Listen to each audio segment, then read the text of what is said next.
Welcome to TalkNorth.com. Thanks to our longtime producer, Brandon Morton. Please download before you listen. If you'd like to advertise with us, you can reach us at talknorthpodcast@gmail.com. And please follow us on Twitter at TalkNorthPod.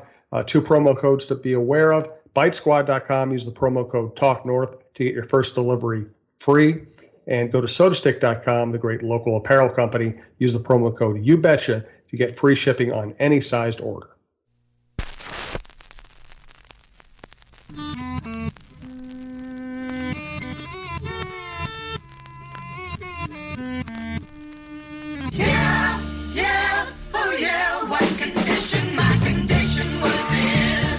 Minnesota Twins have a 5.5 game lead heading into the post-All-Star game portion of the season, and there is panic in the streets. And that is not an unusual combination for Minnesota Twins fans. It seems like the better the Twins are, the more people worry. I think we're going to add a little perspective to the race today. This is Roy Smalley's Chin Music, part of the TalkNorth.com podcast network. Thanks to our sponsors, Berry Coffee, berrycoffee.com, Tony Hoaglund, your State Farm agent who works out of Champlin, and Bite Squad, bitesquad.com, or upload the Bite Squad app. Let's start here, Roy.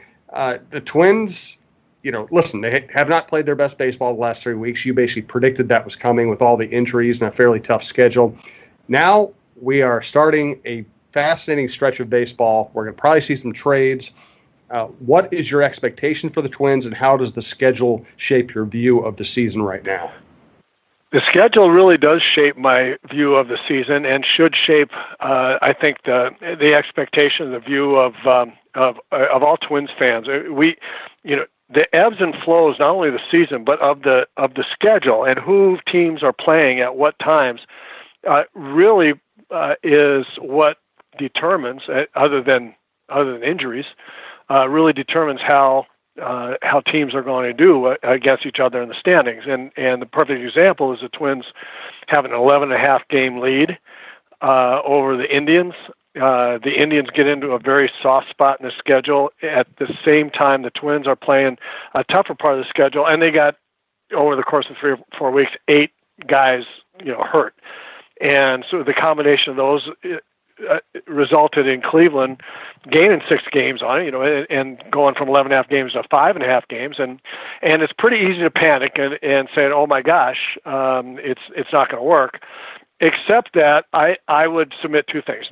Number one, in a 162 game season, I don't care what kind of lead you have, I, for one, didn't ever think it was going to be over at the All-Star break. There's a lot of baseball left to be played, and in 162 games, there are going to be some times when it gets tight, and it might be tight all the way down to the last game of the season.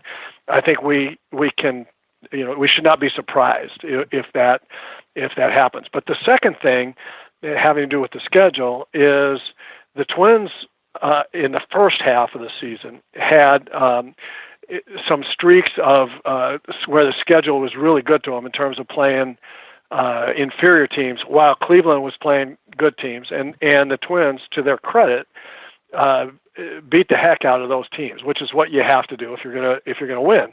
And the Twins did that, and then and Cleveland didn't. They were playing tough teams and they were struggling a bit, and so the Twins got way ahead. Now they've given some back because the opposite has happened at the same time. As I said, the Twins have these injuries. For the most part, they're healthy. Going into the second half of the season, they've got a 5.5 game lead. They have kind of a tough stretch coming out of the break, but then they have a really good stretch of games through the rest of August, where if they're true to form, they'll beat up on inferior teams. And again, that's what has to happen. If they play 500 or even is slightly worse against Cleveland, and then beat inferior teams the way they did in the first half of the season, then they're going to win the division. I mean, that's the way it's going to go. The Indians can't make up 5.5 games on the Twins, I don't believe, the rest of the way, looking at their 2 schedules, without a collapse by the Twins head-to-head against Cleveland.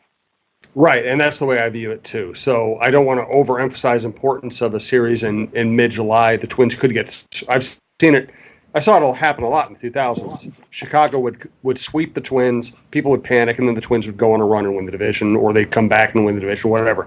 This is not a pivotal series, but I would say that if the Twins win 2 out of 3 or win all 3, they're in great shape. If they get swept, I think we'll see more panic, but I still wouldn't say that was the defining moment of the season. We still have a long way to go here.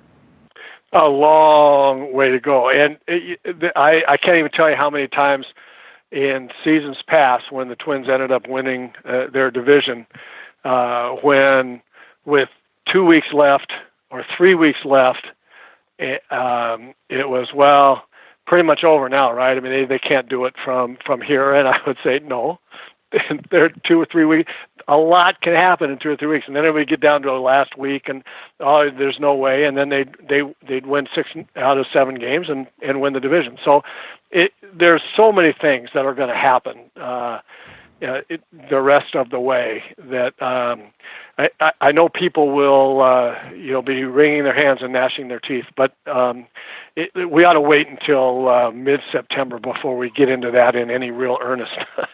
I want to talk about the All-Star game. By the way, we're talking with Roy Smalley, of course, and he's the former Twins All-Star and current FSN announcer. FSN's ratings are through the roof with the Twins playing well. There's just a massive amount of interest in this team right now, and this is a great place to get actual, honest, inside look at how all this works. Roy's talking to the coaches in the clubhouse all the time. Of course, I spend my time covering the Twins quite often as well.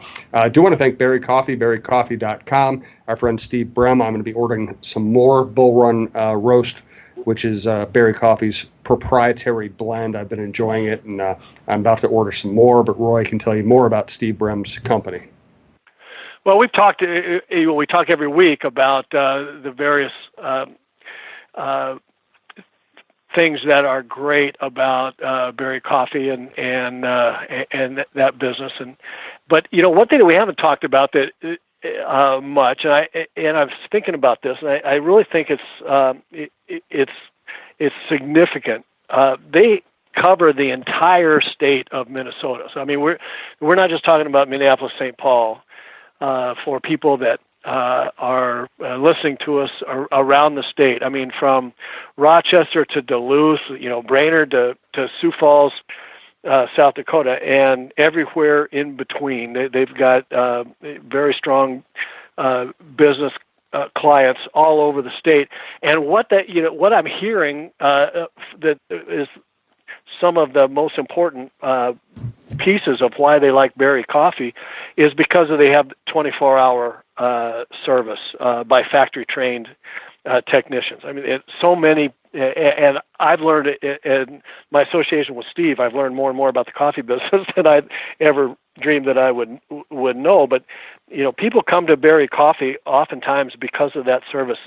So many people, and I know people who are listening say, "Yeah, this is me." If we don't use Berry Coffee, the equipment breaks down, and they call up, and then it's a scheduling issue about when their company can get the third-party technician out there.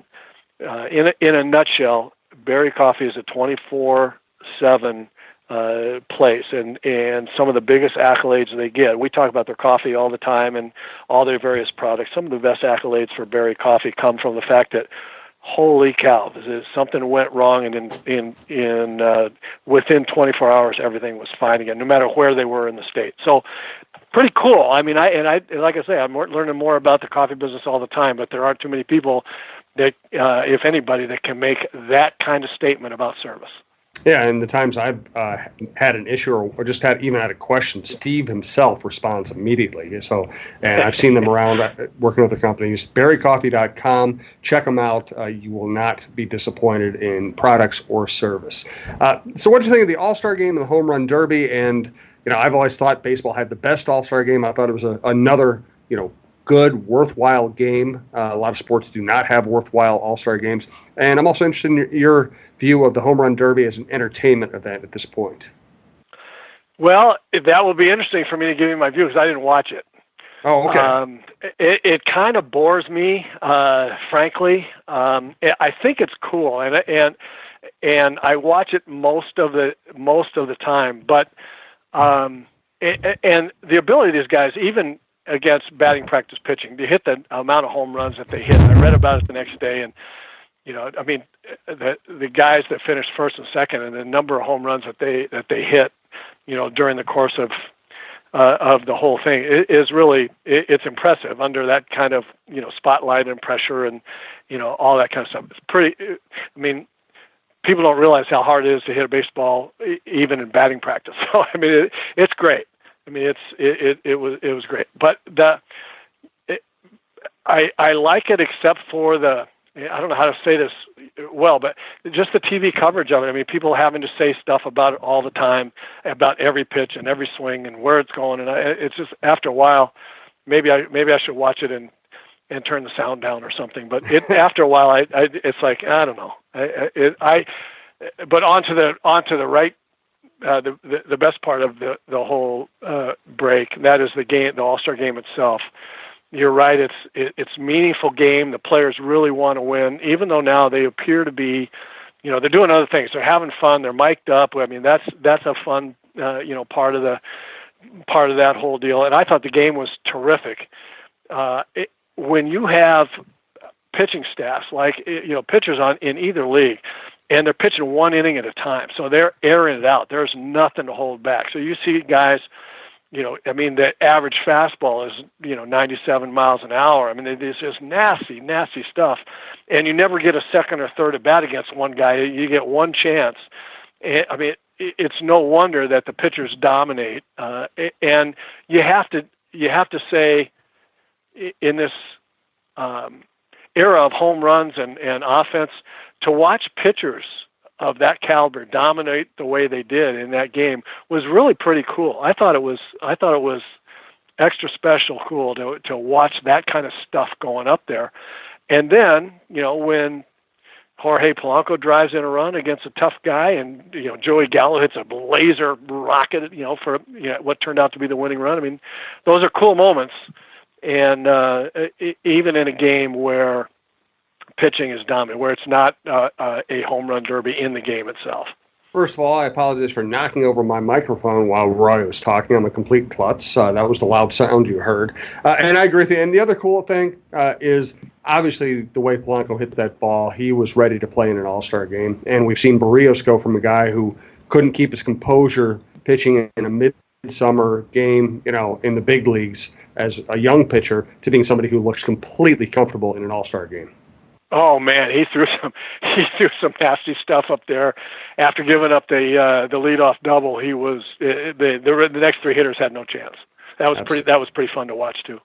Thanks to Tony Hoaglund, Hoaglund, for sponsoring this show and so many shows across the network. I get my insurance through Tony. So does Michael Russo. We've been very happy with everything, including the quick responses. I saw Tony out at the golf tournament last week. He's just a big supporter of local sports. Hoaglund. Check out Tony Hoaglund. Hey, Minnesota sports fans. This is your local State Farm agent, Tony Hoaglund. I need you all to ask yourselves this question. If you're in an at-fault car accident and you are sued for $700,000, how much of that $700,000 will my current insurance company pay? If you are unsure or can't answer all $700,000, you need to give us a call. State Farm has been number one in car insurance since World War II and number one in homeowners insurance since 1964. For a no-obligation review of your current policies, call us at 763-421-4900 or check out our website at www.champlininsurance.com. So obviously the next 3 weeks are going to be all about trade speculation. And, Giles is a name that's out there. Kirby Yates is another obvious name out there. And one thing Lavelle has reported in our paper is that Royce Lewis, Gratterall, and Kirilloff are probably three untouchables in the organization. And too often, I feel like I'm arguing against the average Twins fan. The average Twins fan wants to panic every time something goes bad. The average Twins fan wants them to trade everybody for a reliever right now. And here's my view, and I'm interested in your view on my view.